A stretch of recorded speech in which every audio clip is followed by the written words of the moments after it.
Oh. O ngayon, dumako na po tayo dito sa main event natin. Maganda po itong main event natin. Ito po, si Sara po talagang nangungupal na. Pumunta na po sa Supreme Court. Teka lang, Sara. Bumalik muna tayo sa nakalipas. Di ba? Ang gusto nila daw, sa Senado na. Di ba napunta sa Senado to? Anong ginawa nyo? Aray ko. Natatandaan nyo ba? Pinunta na sa Senado to eh. Anong ginawa nyo sa Senado? Di ba in-archive nyo? Oh, ginago nyo sa Senado? Finortweet nyo, tas ginagago-gago nyo na? O ngayon, ito na ang impeachment. Ito na ngayon yung impeachment. Sumunod sila sa pinag-uutos ng Korte Suprema. Ngayon, hindi pa rin sapat sa inyo. Grabe na to.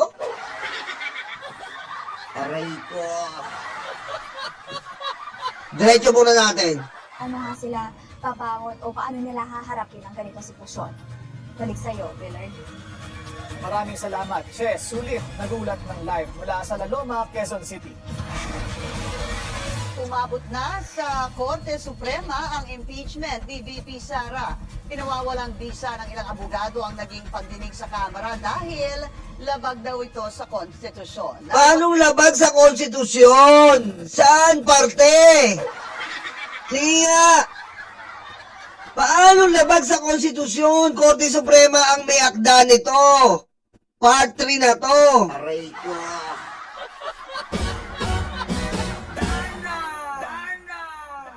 Ano to? Parang ayaw mo na talaga. Parang ayaw na po talaga ni Sara. Ilabas ang katotohanan. Tandaan po natin. Hinihintay siya noon, 25, maupo. Bakit? Para depensahan ang sarili niya. Due process, sabi sa konstitusyon. Due process, sabi ng Supreme Court. Oh, ngayon, hindi pa rin constitutional? Anong unconstitutional doon? Oh, anong unconstitutional doon? Aray ko. Ito ang agenda report ni John Manalo. Formal na hinamo ng mga abogadong taga-suporta ni Vice President Sara Duterte ang ongoing impeachment proceedings sa House Committee on Justice. Nagsumite sina Atty. Israelito Torion, Atty. Resi Angeli Rizada Nolasco, Atty. Raul Lambino, Atty. Vic Rodriguez. Kita niyo ba yung mga attorney ha? Attorney walang kwenta talaga. Aray ko. Attorney walang kwenta ha? Aning pa mga taga-suporta ni VP Sara ng petition for certiorari and prohibition with a prayer for a temporary restraining order sa Korte Suprema para questionin ang mga ginawang hakbang ng House Justice Committee tulad na lang ng pag-i-issue ng subpoena sa Office of the Ombudsman at National Bureau of Investigation para maglabas ng mga dokumentong makatutulong sa impeachment proceedings. Yan po. Ayan po ang pinipigilan nila. So, pinipigilan nila yung April na hearing. Kasi po, sa April na hearing, lalabas na po ang mga ebidensya. Sara, kupal ka ba? Bakit? Kasi kupal ka eh. Aray ko. Diba? Pangungupal na po ito sa taong bayan. Panggagago na po ito sa taong bayan. Hindi na po ito normal. Abnormal na galawan na to. Shout out para Eduardo, mga attorney na buburat-burat, blood burat. Aray ko. Ayan po ang tinatawag na hindi blood but brad burat. Sorry sa word ha. Kasi po, halatang-halata na po si Sara dito. Halatang-halata po na magdanakaw, mamamatay tao, at patay gutom sa pera ng taong bayan. For example po, nandito ka, ikaw ang may impeach. Wala kang kasalanan eh. Wala kang kasalanan. Iiwas ka ba? Hindi ka iiwas. Puti, kahit 15,000 sila sa harap mo, live in national television, ipapakita mo na hindi ako korap, na hindi ako magnanakaw, na hindi ako mamamatay tao. Ganun po. Pero dito, kitang-kita nyo po, kitang-kita ng buong sambayan ng Pilipino, hindi niya pinuntahan ang pagdinig. Sa tingin nyo po ba tama yan? Hindi po ba ganyan? Tandaan nyo po, batas ang nilabag ni Sara. Batas po ang nilabag ni Sara. Ang impeachment process ay nakatakda sa konstitusyon. Hindi po sinunod ni Sara na pumunta. Nilalabag niya mismo ang konstitusyon. Kasi nga sa konstitusyon, although nasa impeachment trial ka, binibigyan ka ng due process to explain, magpaliwanag. Pero siya binastos niya po. Ha? Binastos niya po ang proseso. Sa tingin niyo po ba, Vice President pa lang, ganyan na? Eh kung Presidente po yan, eh di, mas malala pa tayo sa martial law. Aray ko. Diba? Isipin niyo po, kung Vice President siya, ganyan na galawan niya, binabastos niya, ginagago niya ang Kongreso, ay putek, pag naging Presidente yan, paano na? Oh. Inahanapan natin sa inyo dinala yung confidential fund. Eh, paano yan pag Presidente na yan? Oh. Hinahanapan natin lahat siya. Tayo mismo na nagpapasweldo sa kanya. Putek, parang tayo pa masama na magtanong. Tapos itong mga kupal sa paligid niya, itong mga tamulmul sa paligid niya, abay sige tanggol. Alam nilang masama at bawal sa batas yan, abay sige depensa. Hindi po ganyan. Hindi po ganyan. Tandaan nyo, yan po ang sinasabi natin noon sa Korte Suprema. Ang sinasabi natin noon sa Korte Suprema, dapat hindi po kayo nakikialam sa impeachment. Yan na po nangyari. Tingnan nyo nangyari. Konting kibot, Korte Suprema. Konting angal, Korte Suprema. Konting may makita, Korte Suprema. Kaya nga po hindi inaano ang impeachment ay mabilis na proseso. Kasi nga kawawa ang taong bayan. Isipin nyo na lang po. Diba tayong taong bayan kawawa dito? Tingnan nyo. Nagtatanong tayo saan ang pera natin pupunta sa Korte Suprema. Eh para saan pa yung impeachment? Eh yung impeachment nga para magbigay ng hustisya sa ating powerless. Diba? Kasi tayo powerless eh. Yan na lang ang impeachment inaasahan natin para pag nakitaan natin kurakot, magnanakaw, ang pinapa-impeach natin, mabilis ang proseso. Hindi naghihintay ang taong bayan. Yan ang resulta ng Korte Suprema. Pinangimusukan nila to. Hindi ako galing sa inyo, Korte Suprema. Kita nyo, ginawa na kayong lifeline.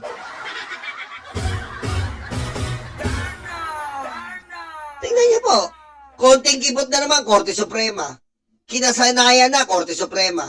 Eh, sino kawawa? Taong bayan. Oh.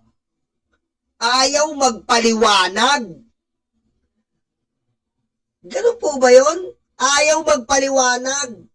Hindi pwedeng tanungin kung magkano ang pera niya. Hindi pwedeng malaman kung ano at nasaan ang pera niya. Hindi po ganon. Hindi ganon. Tapos tatakbuhan pa Korte Suprema na parang siya pa ang biktima. Aray ko. Hindi bang malaking panggagago to? Biro mo tayo na ang biktima. Siya pa ang lumalabas na biktima. Siya pa ang lumalabas na kinawawa. Siya na yung hindi pumunta sa impeachment hearing. Siya na yung nanggago sa mga congressman. Siya na yung nang-isnab sa proseso ng konstitusyon. Siya ba ang tatakbo doon sa Korte Suprema? Hindi po ba sobrang kapal ang mukha mong Sara Duterte ka? Aray ko. Ikaw ang pinakabobong politiko sa lahat ng nakilala ko. Yan po ang pinakabobong politiko.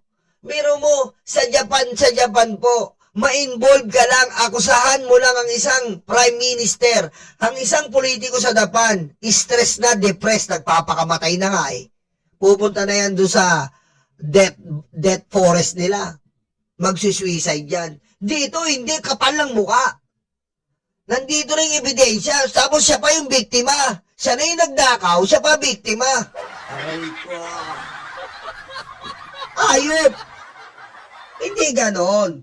Kailangan po, Kailangan po, diretso tayo. Yan ang nilalaan. Gagawin po ba ng Kongreso yan? Kung bawal sa Korte Suprema, di na technical na naman sila. Ginagawa lang nila kung ano ang sinasabi ng nasa Korte Suprema. Si Sara may gusto nito eh. Ang gusto nga natin, one-third, umakyat sa Senado to, anong ginawa nila? Anong ginawa nila? Pinadidismiss din nila. Kaya gusto ni Sara iakyat sa Senado to para makontrol niya. Hindi pwede. Bago mo makontrol sa Senado, siguradong lalabas muna ang totoong kaanyuan at katauhan mo. Diba? Bago mo marating sa Senado dahil alam namin bobo ang mga ibang senador. Alam na namin eh. Bobo ang ibang mga senador dyan. Kaya hindi namin nahayaan na walang muwang ang mga taong bayan. Hindi namin nahayaan na ang taong bayan hindi kargado ng totoong kaisipan. Kailangan bago natin ihain to sa bobong mga senador dyan, meron na tayo konkretong ebidensya, konkretong kaisipan sa totoong pagkatao ni Sara Duterte. Para kung gaguin man tayo dyan sa mga bobong senador, na mga Duterte Black lalo na, hindi tayo patanga-tanga dito. Ha? Yun. Diretso. Kabilang na nga rito ang SALN ni VP Sara at NBI records na mga umano'y pagbabanta ng bise laban sa first couple at dating House Speaker Martin Romualdez. The fourth vice challenge is simple but serious. The House Committee on Just Conduct, the strict threshold discipline required by the Constitution and by the House rules on impeachment. It allowed the third impeachment complaints to survive despite defects in form and substance, and then attempted to cure those defects through a subpoena-driven evidentiary process. Kita mo? Doon sila umiiyak. Yung sasampi na. Bakit ayaw nyo makita kung walang kasalanan?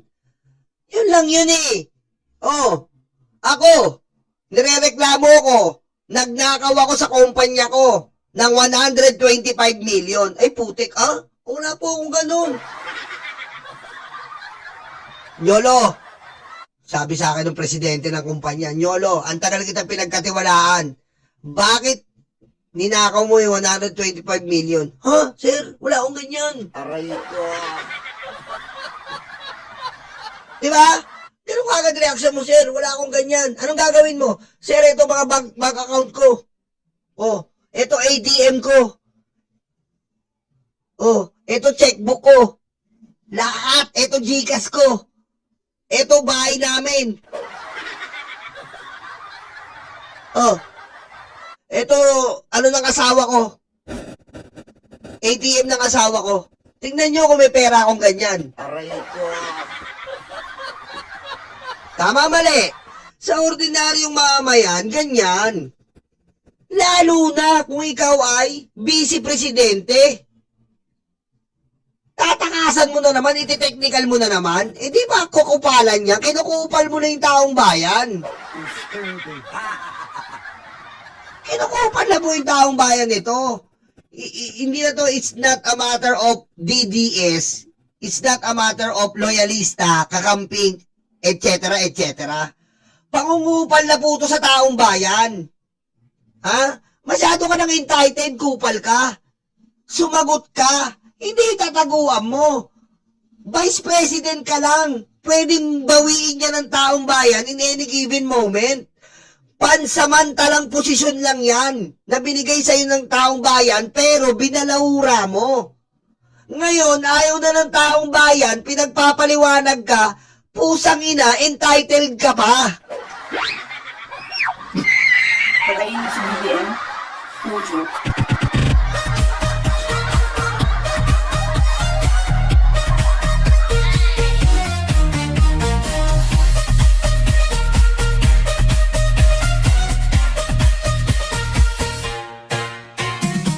Tama, mali.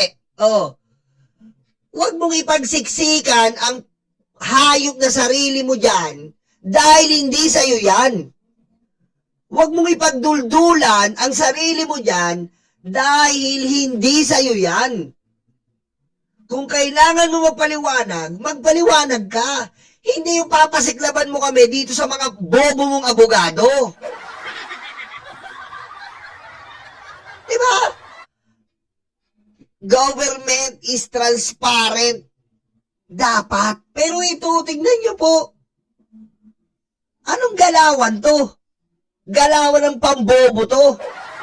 Kung ikaw, wala akong pakialam sa inyo kung ano kayo ngayon. Sabi ni Pare Eduardo, ang daming anas ni Sarah Buhang. Sabi nga ni Pare Joey, explain before you complain. Tama. Eto po wala na akong pakialam kahit sino kayo ngayon, DDS o loyalista kayo. Ito it's a matter of government responsibility and duties na to. Hindi na po to, DDS ka. Sus naman, tignan nyo naman po. Nung una, lumapit na siya sa Supreme Court, pinagbigyan siya. Ngayon, may nakita na naman siya. Lumapit na. Ano po ba? Anong gusto niya? Ang gusto niya, hindi siya makwe-question. Hindi siya kini-question, hindi siya tinatanong. Ang tawag dyan, entitled. Entitled na siya sa sarili niya na ako si Sara Duterte, huwag niyo kong pakialamanan. Ako si Sara Duterte, wala kayong pakialam kahit anong gawin ko dahil Duterte ako. Hindi po ganyan. Kailan po nilimbag ang konstitusyon para sa form na ganyan o pattern na ganyan? Hindi po ganyan. Once na ang taong bayan ayaw na sa'yo, pahiya ka. Mag-comply ka. Tinatawag ka ng batas. Pinapapunta ka ng batas. Pero anong ginawa mo? Ginagago mo. Tapos magmamalaki ka pa na mga pusang inang abogado mo 16, etong mga bobong sila Turon, sonang sa noo. Mismo sila alam nila yan. Pero, dahil binabayaran mong hayop ka, napapaikot mo. Tapos sasabihin nyo, walang pera mga Duterte? Etong mga to, ikilos ba ng libre? Ano kayo, hangal? Aray ko. Nilinaw ng mga petitioner na hindi sila naghahain ng petisyon para absueltuhin sa pananagutan si VP Sara. It is about it that accountability remains constitutional. Impeachment is a grave constitutional process. It is not a political free-for-all process. Bobo ka pala, Turon Kayo gumawa nito Ikaw ang nagreklamo sa Supreme Court ngayon, hindi mo alam kung ano ginagawa ngayon. Bobo ka pala Aray ko. Kayo nagpunta sa Supreme Court noon ngayon, reklamo ka. Kung hindi kayo nagpunta sa Supreme Court, tapos na sana to.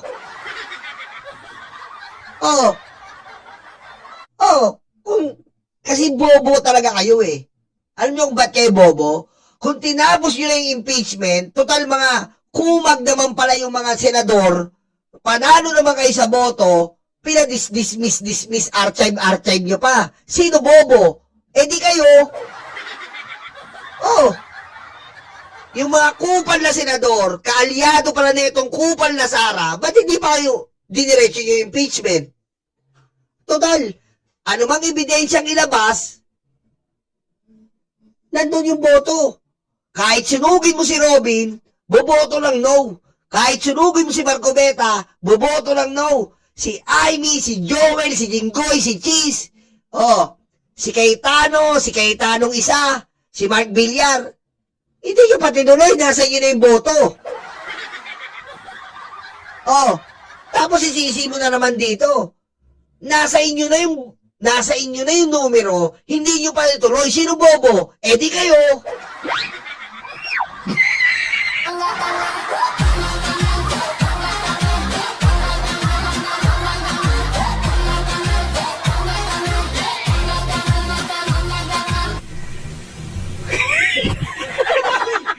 Tama mali.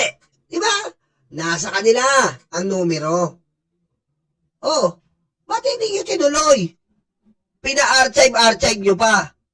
O ngayon, namblema kayo dahil yung panibagong rules ng Supreme Court, hindi pabor sa inyo. Nagulat kayo.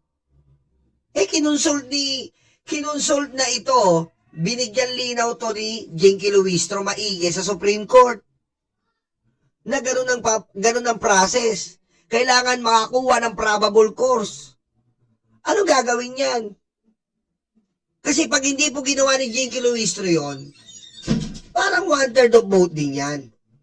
Diba? Sufficient in form, sufficient in substance, sufficient in grounds. Ngayon, hindi naman naayaan ng mga susunod na impeachment, na mga susunod na ihahain na witness, halimbawa may witness na dati, susunod na mga panahon, may bagong Ramil Madriaga, hindi mo na tatanungin yun. Tatanungin mo talaga yun. Kasi mamaya, dinidenggoy lang dinidenggoy lang sila ng complainant ng impeachment. Diba? In the future reference, malay mo sa mga susunod na mga impeachment, may nag-complain. Pero denggoy-denggoy lang pala. Politically motivated lang. Para manira lang ng tao. Diba? Yun eh.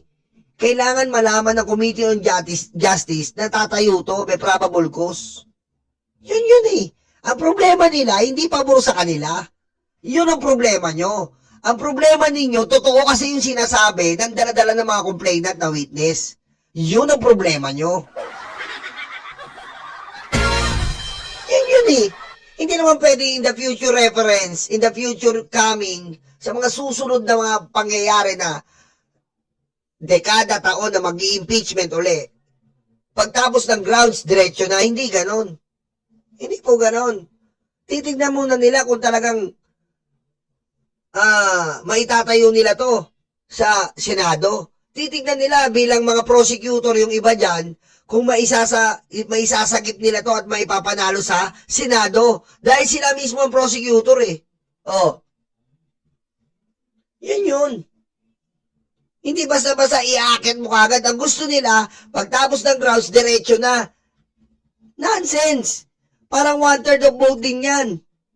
Naglokohan lang tayo. Importante, makitaan po ng probable cause, which is normal.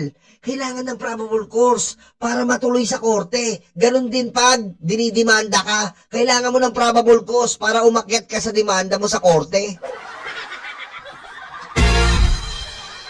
There is not in mechanism that may be stretched, improvised, or weapons, depending on the identity of the respondent. Kaya hinihiling ng mga petitioners sa Korte Suprema na ipawalang bisa ang mga naging aksyon ng komite at pigilan na ang mga susunod pang pagdinig. Nararapat lamang daw umusad ang impeachment kung may sapat na batayan ito at sa pamamagitan ng prosesong pinagtitibay ng saligang batas. Para sa agenda, Paano gagawin ng Supreme Court dito? Ha? Ipapatigil ng Supreme Court yung ruling niya? Aray ko. Ganun po ba? Ang gagawin nito, ipapatigil ng Supreme Court yung ruling niya? Ano yun? Aray ko. Kaya nga tayo nandito sa Committee on Justice eh. Dahil ito ang ruling ng Supreme Court. Ha? Bigyan ng due process. Oh, ngayon, Supreme Court na ng ruling. Ngayon, papatigil niya yung ruling niya? Ano yun? Aray ko. Puro ano na po. Alam nyo, ganyan po yung mga magnanakaw. Ganyan po yung mga korap na katulad ni Sara Duterte. Ganyan po. Takot. Ayaw. Wala pa siya nilalahad. Nung minsan lang na may nilahad siya, corner pa. Na minsan sinumbong siya ni Sulaika. na siya ang nagpadala ng sulat para pigilan ng COA. Na minsan sinumbong siya ni Gina Acosta na ibigay ang pera ng confidential funds kay La Chica. Oh. Na minsan sinumbong siya ni POA na kumuha ng certificate. Oh. Na minsan sinumbong siya sinumbong siya ni Mercado na namimigay siya ng 50,000. Oh. Kaya takot siya eh. Dahil alam niya yung ginawa niya. Takot siya dahil alam niyang madadali siya. Oh, yan ang presidente nyo. Yan ang presidente nyo sa 2028. Wala nang modo, bobo pa.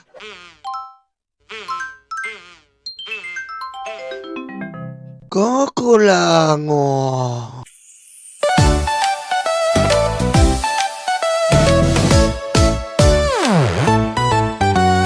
Tangga, tangga, luga, luga, DDS, DDS. Dating nyo ay karton, dating nyo ay karton. Duterte, Duterte.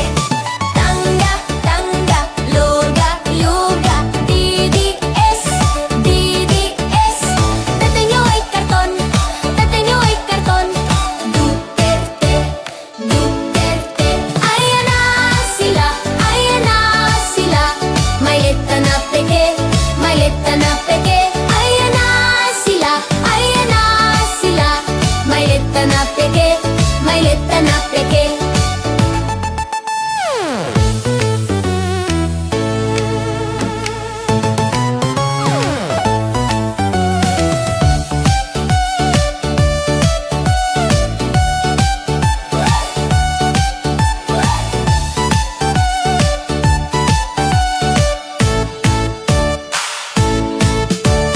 Tangga, tangga, luga, luga, DDS, DDS. Tatay niyo ay karton, tatay niyo ay karton. Duterte, Duterte. Tangga, tangga, luga, luga, DDS, DDS. Tatay niyo ay karton, tatay niyo ay karton. Duterte, Duterte. Ayan na sila, ayan na sila. Maleta na peke, maleta na peke. Ayan na sila, ayan na sila. Maleta na peke, maleta na peke.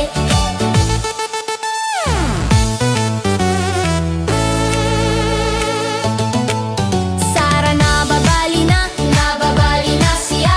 Sara nababali na siya. Digong masusunog na siya. Digong masusunog na sa. Tangga, tangga, luga, luga, DDS, DDS. Tatay niyo ay karton, tatay niyo ay karton. Duterte, Duterte. Puro fake news ang dedes. Puro fake news ang dedes. Mga troll farm, mga date. Dupites, dupites. Puro fake news ang dedes. Puro fake news ang dedes. Mga troll farm, mga date. Dupites, dupites. Tangga, tangga, luga, luga, DDS, DDS. Tatay niyo ay karton, tatay niyo ay karton. Duterte, Duterte. Tangga, tangga, luga, luga, DDS, DDS. Tatay niyo ay karton, tatay niyo ay karton. Duterte, Duterte. Ayan na sila, ayan na sila. Maleta na peke, maleta na peke. Ayan na sila, ayan na sila. Maleta na peke, maleta na peke. Puro fake news ang dedes.